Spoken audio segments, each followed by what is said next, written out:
Let me start with Kavitha. So Kavitha is an activist whose, I think, major objective is to work for both empowering farmers and also promoting what we call the sustainable agricultural livelihoods.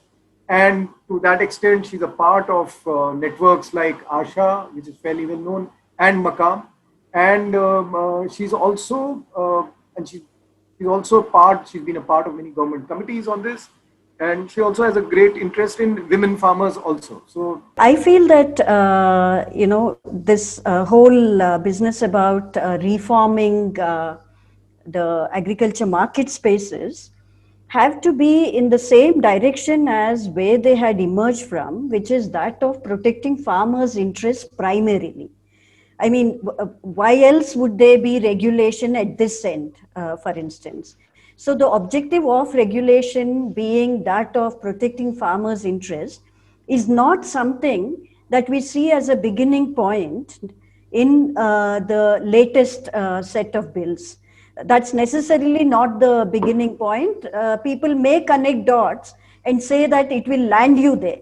But the regulatory frameworks in this country began with understanding that farmers play on an unequal playing field when it comes to their market interfaces.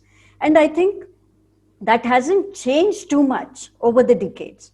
And if that's the principle, then I think there are several things that have to be reformed, but the direction has to be towards protecting farmers' interests. That's my main opening remark. So I'm saying that, yes, reforms were indeed long overdue.